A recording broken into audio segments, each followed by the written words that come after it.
Assalamualaikum warahmatullahi wabarakatuh. Halo semuanya, perkenalkan nama saya Nisrina Aisyah Rena Putri dari kelas A International Management 2025 dengan NPM C1B02570 Fakultas Ekonomi dan Bisnis Universitas Bengkulu. Di sini saya akan menjelaskan kembali tentang materi-materi yang telah diajarkan oleh Bapak Dr. Nurbanzah, SPD MPD di kelas mata kuliah Bahasa Indonesia.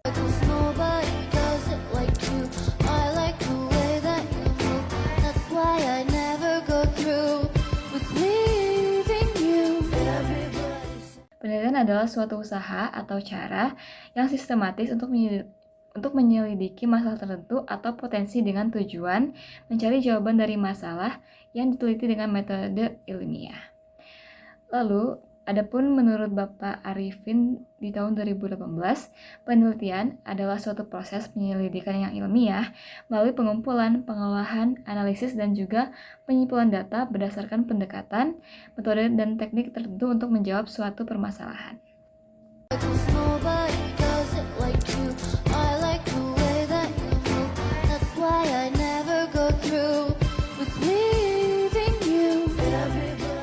Lalu adapun metode penelitiannya, yaitu prosedur atau langkah-langkah dalam mendapatkan pengetahuan ilmiah atau ilmu dengan cara ilmiah. Lalu adapun cara ilmiah, ada 5, yaitu rasional, yaitu masuk akal sehingga dapat dijangkau oleh penalaran manusia. Lalu yang kedua ada empiris, yaitu dapat diamati oleh indera manusia. Lalu yang ketiga sistematis, yaitu langkah-langkah yang logis. Lalu, adapun yang keempat, yaitu valid, merupakan derajat ketepatan antara data yang sesungguhnya terjadi dengan data dapat dikumpulkan oleh peneliti.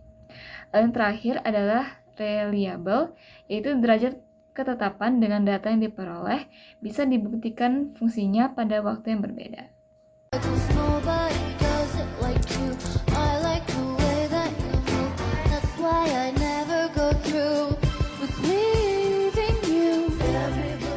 Pertama, dapat bermanfaat bagi kebaikan.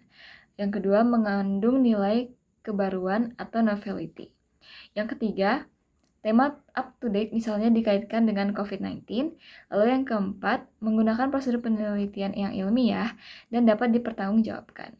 Lalu yang kelima, data dalam bentuk deskripsi, tabel, diagram, dan gambar. Yang keenam, orisinil dan tidak mengandung plagiasi. Yang ketujuh, bisa dipublikasikan dan diakses dalam bentuk jurnal, proceeding, buku, dan lainnya.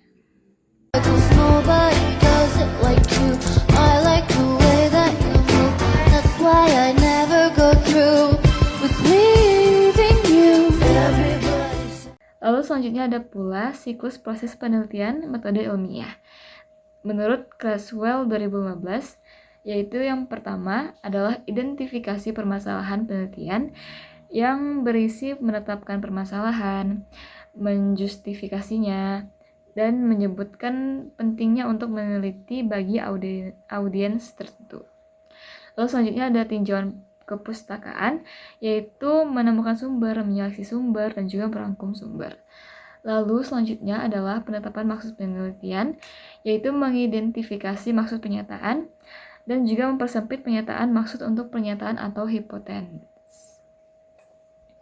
Lalu selanjutnya adalah pengumpulan data yang berisi menyeleksi individu-individu untuk diteliti, mendapatkan izin, dan juga mengumpulkan informasi. Lalu selanjutnya ada analisis dan juga interpretasi data, yaitu menguraikan data, mempresentasikan data, dan juga menjelaskan data. Lalu selanjutnya adalah pelaporan dan evaluasi penelitian, yang berisi memutuskan tentang audiensi, menstruktur laporan, dan juga menulis laporan dengan sensitif.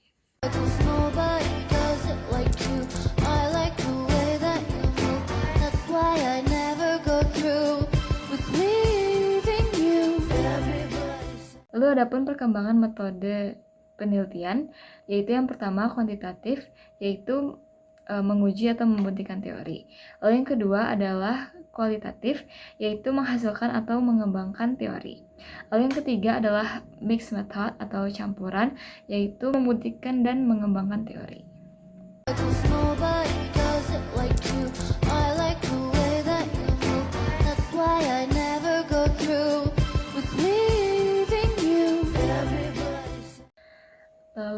adapun jenis penelitian kuantitatif, yaitu yang pertama ada eksperimen atau pemberian tindakan, yang berisi uji beda satu sampel atau kuansi, lalu uji beda 2 sampel berpasangan, lalu uji beda 2 sampel bebas, uji beda 2 rata-rata sampel tak bebas, uji beda 2 rata-rata sampel tak homogen, uji ANOVA atau true, dan yang terakhir adalah analisis covariat atau ANCOVA.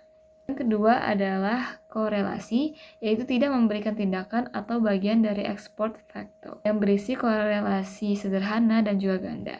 Adapun juga regresi, yaitu yang berisi analisis regresi atau anarek sederhana, lalu anarek ganda 2 predikator, anarek ganda 3 predikator, dan juga anarek komponen utama.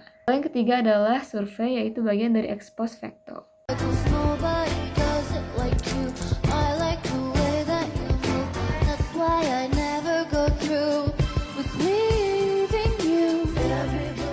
Itu menghasilkan teori, karena teori yang ada tidak bisa menyelesaikan masalah substantif.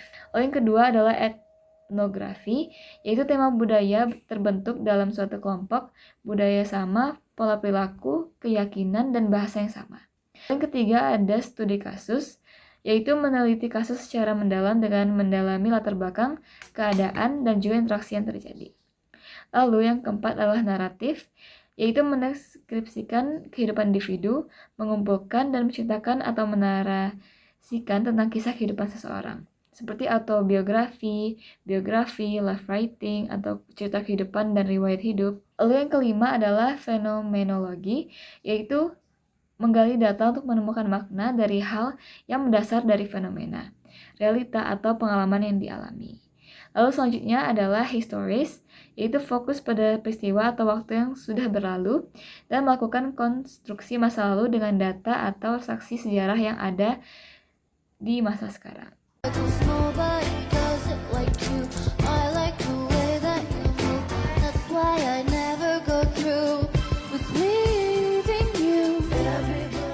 Pertama adalah penelitian pengembangan, yaitu menghasilkan produk dengan langkah-langkah pengembangan yang bersifat kuantitatif atau kualitatif. Seperti yang pertama adalah penelitian produk dan peralatan, lalu penelitian model. Lalu yang kedua adalah penelitian tindakan, yaitu memberikan tindakan pada satu kelas dengan harapan mampu meningkatkan kemampuan siswa dengan sistem siklus. Dan juga sebaiknya memahami permasalahan yang dialami sebelumnya. Lalu selanjutnya adalah penelitian deskriptif, yaitu mendeskripsikan data kuantitatif dan juga data kualitatif. Lalu yang keempat adalah paralel konvergen.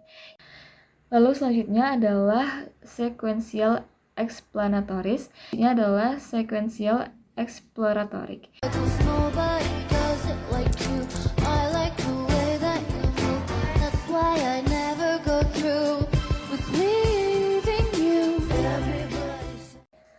Lalu ada pun struktur umum laporan penelitian, yaitu yang pertama adalah bagian awal. Nah, di bagian awal ini ada halaman judul, kata pengantar, daftar isi, daftar tabel, gambar lampiran jika ada. Lalu lanjut ke bagian isi, yaitu ada pendahuluan yang berisi latar belakang, rumusan masalah, tujuan, dan manfaat penelitian. Lalu lanjut ke kajian teori yang berisi landasan teori, penelitian terdahulu, lalu kerangka berpikir. Lalu lanjut ke metode penelitian, yaitu ada jenis penelitian, subjek atau objek penelitian, populasi dan sampel, teknik pengumpulan data, teknik analisis data. Lalu lanjut ke hasil penelitian dan pembahasan, yang berisi penyajian data, analisis hasil, dan interpretasi temuan. Lalu lanjut ke kesimpulan dan saran yang berisi ringkasan temuan dan rekomendasi untuk peneliti atau pihak terkait. Lalu yang terakhir adalah daftar pustaka dan juga lampiran.